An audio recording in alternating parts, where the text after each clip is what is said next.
Kanaya gelagapan dengan ucapan Nagara. Kamu masukin garam. Sengaja iya. Mata Nagara mendelik dan bibirnya mendesis. Enggak.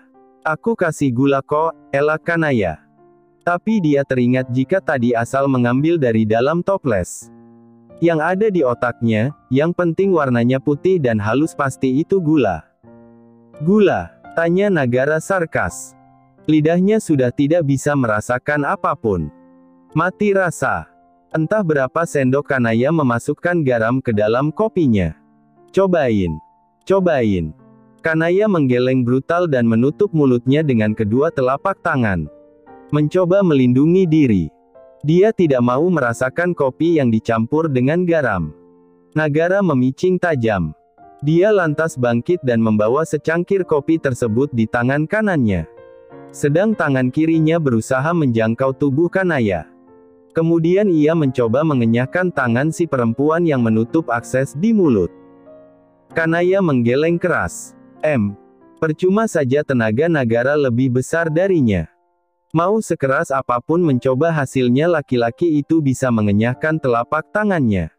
Dan segera mulut Kanaya dicekoki minuman tersebut. Telan enggak? Kanaya menggeleng keras. Rasa pahit dan asin bercampur di dalam mulutnya. Ia tidak sanggup menelan minuman dengan rasa aneh itu.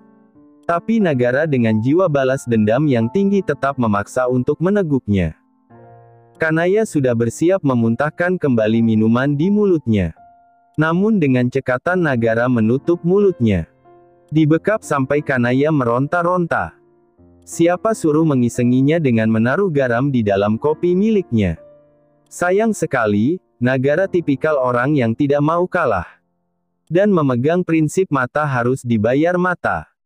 Tangan Kanaya menepuk telapak tangan Nagara berulang kali dan matanya memelas juga sendu. Meminta belas kasihan. Yang Nagara respon dengan delikan, apa?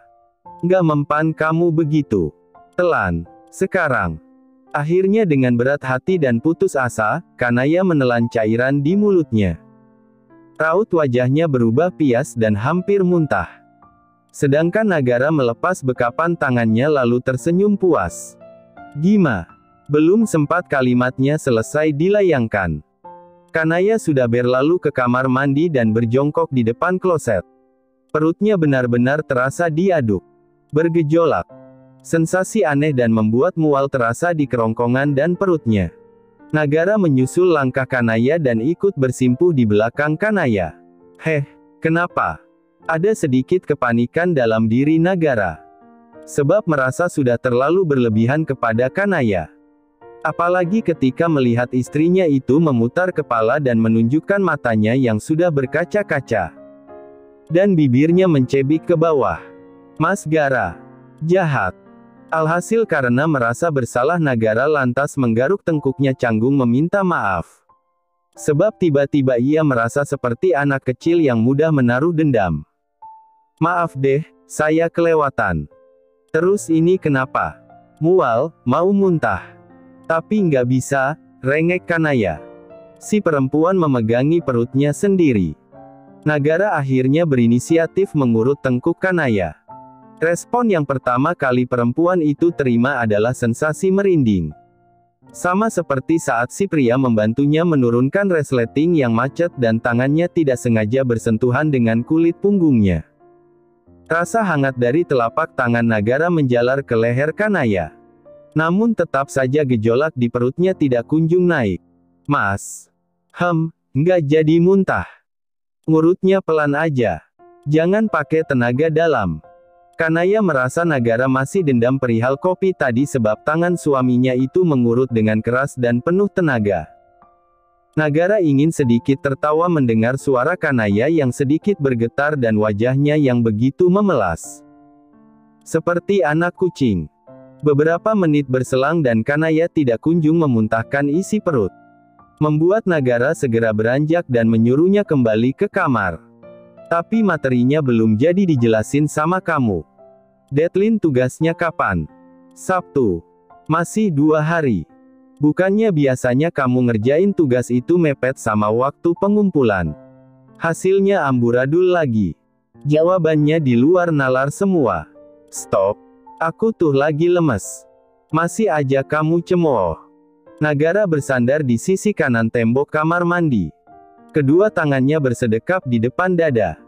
Dengan lengan kaos yang sedikit dinaikkan. Patut Kanaya akui dia sedikit terpesona. Saya ngomong fakta. Udah, sana masuk ke kamar lagi. Saya ambilin minyak kayu putih. Nggak kuat berdiri. Ini Kanaya tidak sedang akting, tapi badannya benar-benar lemas. Ada sih sedikit tenaga untuk bangun dan berjalan dengan bantuan berpegangan pada tembok. Tapi kalau ada yang lebih mudah kenapa tidak, misal digendong oleh Nagara. Ngesot. Harapannya saja yang terlalu tinggi. Setelahnya Nagara betulan berlalu keluar terlebih dahulu. Meninggalkan Kanaya yang menghela napas. Kemudian berjalan jongkok agar lebih dekat ke tembok. Baru saja berniat ingin berdiri, Nagara kembali dengan minyak kayu putih di tangannya. Buset, dia jalan apa melayang. Cepet amat, batin Kanaya. Beneran nggak sanggup jalan. Ini kalau ada kamera, sejak tadi aku udah melambaikan tangan ke kamera, Mas. Hohoho, lihat respon apa yang akan Nagara berikan. Kalau ia anti dengan wanita jablay dan tingkah Kanaya sejak beberapa hari yang lalu sudah tidak ada bedanya dengan wanita penggoda. Harusnya Nagara ogah dan membuatkan Kanaya merangkak ke kamarnya. Kecuali jika ia masih memiliki sedikit belas kasihan dan rasa ib. Butuh beberapa saat bagi Nagara untuk bergelut dengan dirinya sendiri. Sampai ia mendekat dan menyusupkan tangannya di bawah lutut dan punggung Kanaya. Menggendong istrinya begitu saja dengan wajah tanpa ekspresi. Kanaya sendiri dibuat tercengang. Tumben baik. Setelahnya si lelaki membaringkan tubuhnya di kasur dan mengangsurkan minyak kayu putih yang sejak tadi ia bawa. Mas, mau kemana? Tanya Kanaya kala Nagara membuka pintu kamarnya kembali. Tidur. Nggak di sini. Nagara membalikkan badan. Lalu menaikkan sebelah alisnya. Enggak. Aku sakit loh gara-gara kamu. Gara-gara kamu sendiri. Kan kamu yang bikin minuman kopi garam. Tapi kamu yang maksa aku minum. Biar impas, jawabnya santai. Kanaya mengerut kesal. Satu lagi predikat Nagara menurutnya. Si nyebelin. Nggak impas. Akunya jadi sakit, lemes. Tapi kamu enggak. Badan kamu mudah sakit, soalnya nggak pernah olahraga. Bener sih, jujur Kanaya dengan suara lirih. Sejak masuk kuliah, ia memang jarang sekali melakukan olahraga. Sampai timbunan lemak di perutnya kini melebar kemana-mana. Masalahnya bukan karena tidak ada waktu, sebetulnya waktu selalu ada asal disempatkan. Entah pulang kuliah atau saat weekend. Yang tidak ada itu motivasi Kanaya untuk hidup sehat. Di bawah ada fasilitas gym, kalau mau ke sana. Kartu aksesnya ada di dekat meja TV. Tapi abis dipakai, dikembalikan lagi ke tempat semula. Ingat Nagara. Itu pun kalau kamu ada niat mau olahraga, lanjutnya dengan nada mencibir. Ada. Hari Minggu aku bakal nge-gym. BTW, Mas, ucap Kanaya di saat Nagara sudah benar-benar akan keluar dari kamarnya. Memuat si pria mengerang frustasi tapi segera menoleh. Apa? Nggak mau bantu pakein minyak kayu putihnya? Kamu ada dua tangan yang berfungsi dengan normal, kan? Gunain selagi masih bisa. Lagian semua hal harus banget minta bantuan saya. Kanaya dibuat bersungut ketika mendengar kalimat Nagara. Seakan tidak ada hal yang bisa ia lakukan sendiri. Ya udah. Ini kali terakhir aku minta bantuan dari kamu. Lihat aja, abis ini nggak lagi. Aku independent woman. Independent woman dari Hong Kong. Listrik tiba-tiba mati ketika Kanaya tengah menonton film, karena belum juga bisa terlelap. Kala itu jam menunjukkan pukul 23.30. Semuanya gelap gulita, hanya ada penerangan dari layar laptop, di mana film yang terputar di sana terjeda sebab sambungan wifi mati. Padahal apartemen Nagara tuh termasuk elit. Namun kejadian seperti ini bisa terjadi, meski sangat jarang. Karena satu gedung mati, jadinya terdengar beberapa teriakan dari penghuni yang lain. Mungkin sama kagetnya dengan Kanaya. Kanaya tipikal yang tidak bisa tenang jika berada di kegelapan. Apalagi sendirian. Ia selalu merasa gelisah. Dan teringat dengan dongeng tentang monster yang selalu bersembunyi di balik kegelapan kamar atau kolong bawah tempat tidur. Keringat dingin perlahan turun dari pelipisnya. Sialnya lagi ponselnya mati total sebab lupa belum di-charge. Jika sudah begini, tidak ada pilihan lain selain tandang ke kamar Nagara dan mengungsi di sana sampai listrik menyala. Tapi apakah Nagara mau menampungnya? Dengan modal nekat, Kanaya berjalan keluar kamar. Dia sempat tersandung lantai yang berundak menuju ke kamar Nagara. Sampai lututnya terasa berdenyut. Tapi begitu Kanaya raba tidak ada cairan yang keluar, berarti aman. Paling hanya memar dan tidak berdarah. Suara debaman kala ia jatuh terdengar keras di malam yang sunyi itu. Tapi tidak berhasil membuat Nagara keluar dari kamarnya. Budek apa gimana nih cowok, masa tidurnya pules amat. Gak ada perhatiannya sama istrinya sendiri. Gue ampe terseok-seok gini. Segala rutukan yang Kanaya keluarkan dalam hatinya berhenti kala pintu dibuka oleh si pemilik sebelum ia sempat mengetuknya. Wajahnya sayu dan mata yang menyipit khas orang baru bangun tidur, Nagara bertanya dengan suara serak dan berat. Kamu denger nggak? Barusan ada suara gedebuk kayak ada yang jatuh. Apakah dia bahkan tidak terganggu dengan beberapa kebisingan teriakan orang akibat listrik padam? Dia masih belum sadar jika mati lampu. Remang-remang ia melihat Kanaya dari cahaya malam yang menembus jendela ruang tengah. Loh kok gelap? Lampunya kamu yang matiin. Katanya nggak suka gelap-gelapan. Sejak Kanaya pindah ke apartemennya, Nagara jadi terbiasa menyalakan semua lampu ruangan terkecuali kamarnya sendiri. Sebab pada dasarnya ia lebih menyukai kegelapan. Dan Kanaya sebaliknya. Mati. Sungut Kanaya. Innalillahi. Siapa? Kamu. Lampunya. Bukan. Listriknya yang mati. Kok sekarang jadi gantian Nagara yang ngeselin? Oh oke, jawab Nagara santai. Paling bentar lagi nyala. Tidak lagi berminat bertanya soal suara debaman dari luar. Sebab kantuk sudah menyerangnya habis-habisan. Dia lantas memutar badan berniat kembali menutup pintu. Tapi Kanaya segera menahan pergelangan tangannya. Kita nggak lagi syuting video klip film India, Nay, celetuknya disertai dengan menguap di sela kalimat. Hish. Nggak ada nanya kenapa aku di sini gitu. Tadi tuh suara aku jatuh. Nih lututnya nyut-nyutan rasanya. Kanaya menunjuk lututnya dengan tangan kiri. Padahal tidak begitu terlihat juga. Lagian ngapain, malam-malam bukannya tidur. Main lompat tali. Aduh, makin malam ternyata selera humor Nagara makin lucu. Tapi Kanaya sedang tidak ingin tertawa. Dia kesal. Aku tuh takut gelap. Ini barusan lagi jalan ke kamar kamu terus kesandung tahu, Mas. Saya nggak tahu. Terus ngapain gitu ke kamar saya? Rasa kantuk perlahan menghilang. Nagara kini mengibaskan tangan Kanaya yang sepertinya terkesan nyaman bertengger di pergelangannya dan tidak ada niatan untuk melepaskan. Mau minta temenin? Cicit Kanaya dengan suara yang lirih. Dia mendadak jipar. Ini kalau bertindak anti-mainstream dan membuat Nagara kesal dengan tingkah nakalnya yang ada alamat tidak boleh masuk. Dan dia tidak bisa tidur. Hah. Nagara sedikit mencondongkan badan ke arah Kanaya. Tumben sekali istrinya berkata dengan nada lirih. Kamu ngomong sama saya apa hantu di sebelah kamu? Pelan banget. Tubuh Kanaya menegang mendengar kata hantu yang Nagara ujarkan.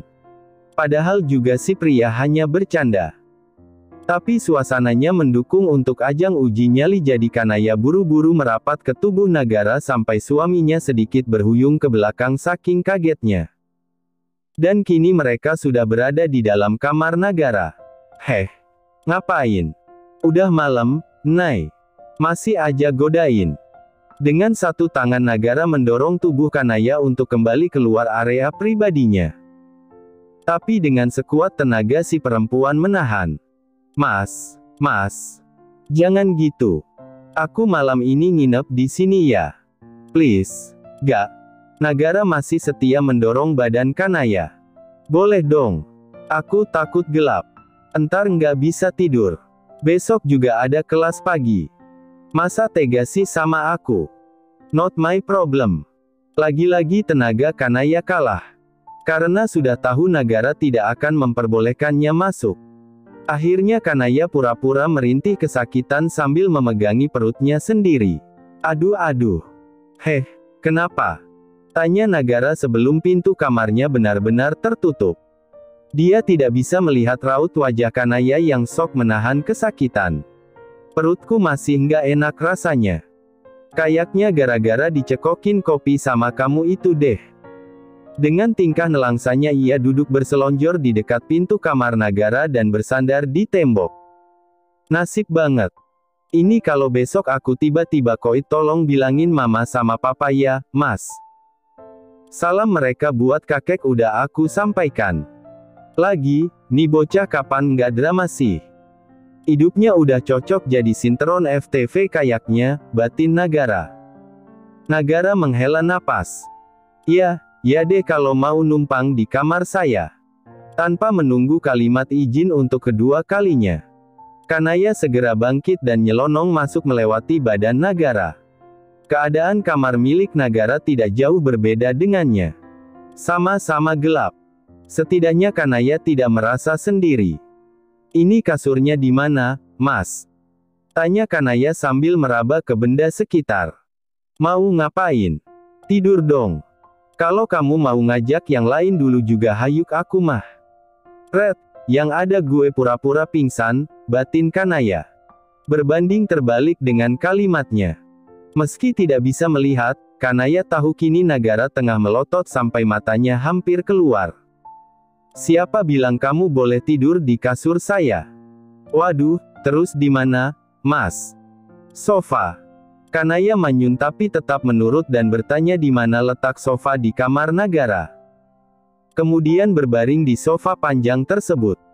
Sayangnya ia lupa tidak membawa selimut. Mau balik lagi, ogah.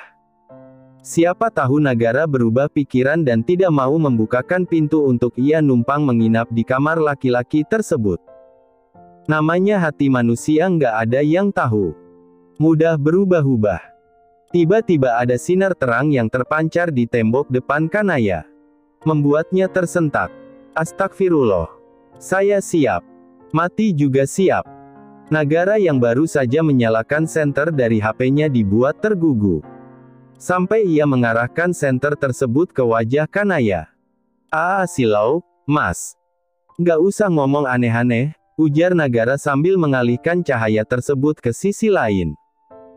Dan ponselnya diletakkan di atas nakas dengan kotak tisu sebagai penyangga. Kupikir tadi cahaya ilahi. Kanaya akhirnya cengengesan. Dia kemudian tidur dengan posisi meringkuk, memeluk tubuhnya sendiri. Listrik mati tapi rasanya tetap dingin kayak lagi di dalam kulkas ya, mas. Semriwing banget, komentarnya. Ya, sekarang sudah ada temannya sih. Tapi kalau suhu ruangannya sedingin ini, Kanaya khawatir besok pagi dia berubah beku macam nugget frozen. Cerewet. Di sini. Kanaya mengubah posisinya yang tadinya terlentang kini menyamping menatap ke arah Nagara yang menepuk sisi kasurnya yang masih kosong. Ini Kanaya nggak mau GR tapi gestur dan kalimat Nagara bikin kepedean. Hah? Di sini tidur di samping saya.